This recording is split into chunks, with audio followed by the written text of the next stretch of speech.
Hi, my name is Jennifer Logue with Rock on Philly, and I'm here in the rehearsal studio of Philly's own Toy Soldiers. What's that you always see on the ground?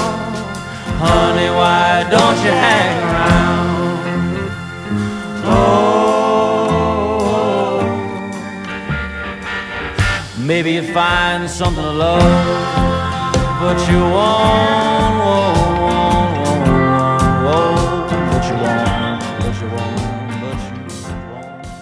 I'm Ron Gallo. I sing and play the guitar. I'm Matt Kelly. I play lead guitar. I'm Bill McCluskey. I play the bass and I sing. I'm Dominic Billett. I play the drums and I also sing. I'm Luke. I play the keys. So it's been 3 years with this lineup. Okay, cool. And you have a new album out right now, right? Do you want to talk about that a little bit? Yeah, it's called The Maybe Boys. It came out on September 10th. We recorded right here in Philly with Bill Moriarty, who we kind of came across. I mean, we met randomly one night at Milk Boy Philly. We were both at the same show, and we were introduced to each other. And we had been a big fan of his work, and he knew about us, and we just got talking a little bit. And then a few days later, we went to go check out the studio, and then a week after that, we started tracking. So it was just it was the fates. It's called The Maybe Boys, the album. Is there a story behind that title that's really interesting? Well, one night we were in Austin, Texas for South by Southwest, and we were sitting on top of our van on the main strip, like on 6th Street. And we were all made aware of the fact that like almost every girl in Austin, Texas is beautiful. So, that being said, we all just... Yes. No, it was just... You better put that in there. Yes. Much like Philadelphia. And so we... Actually, you tell about this. Luke actually coined... Yeah.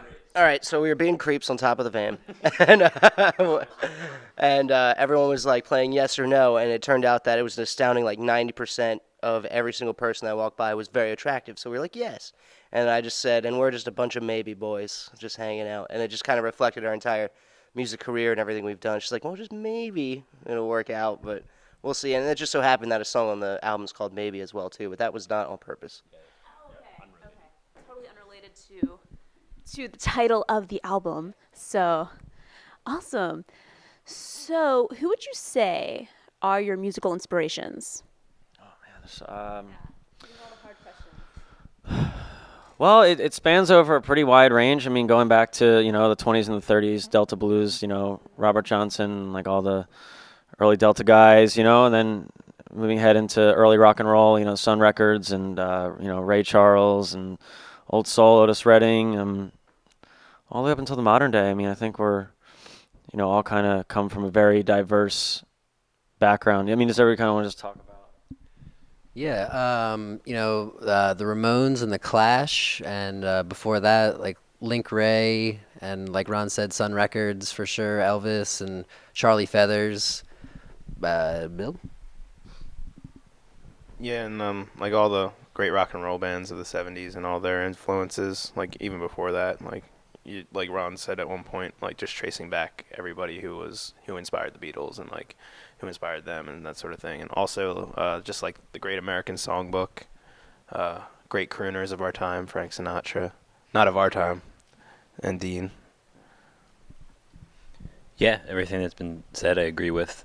Pioneers of their people's instruments, Stax musicians, Al Jackson Jr., Donald Duck Dunn, Steve Cropper, and then going up to the Motown musicians too. Those people for sure. The whole punk rock movement, like Matt said, super influential.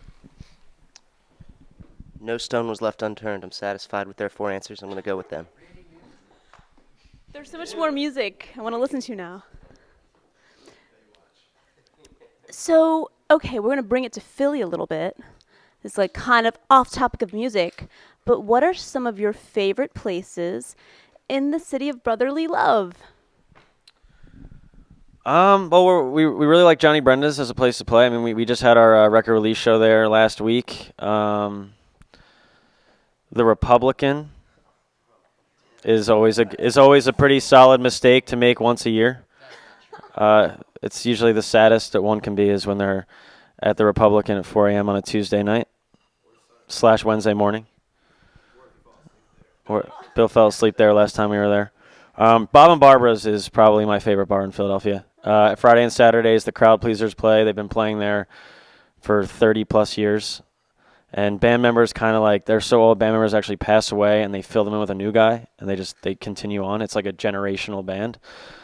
Nothing finer than waking up on a hazy Saturday at morning-ish. Do we like that? And getting some brunches with your bros. At the sidecar. I get a little eggs Benedict. We're also big fans of pho, noodles in general. It's kind of like our soothes the soul after so anybody who does pho that likes our music, you want to do some sort of thing. You've been really successful in Philly. You're going to great heights beyond Philly. It's great. So do you have any advice for other Philly acts and how to make it happen? I think number one would be to get out of Philadelphia. And I don't mean like living here and playing here and being, there's great people here and great places, a great creative environment, and there's a lot of like camaraderie. But I think that the biggest thing is it can get comfortable here.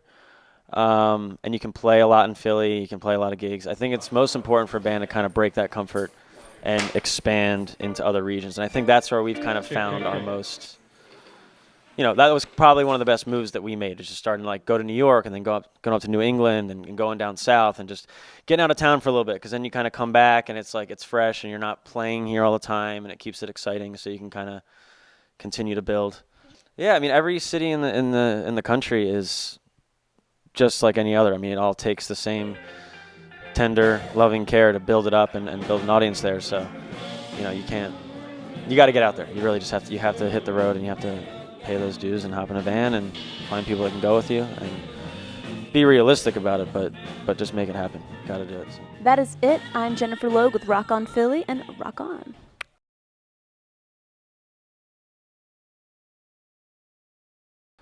I think you can get our record at blockbuster.com, The Wall, Dunkin' Donuts. I think that's most of our online presence. Yeah. I like Dunkin' Donuts. All right, cool.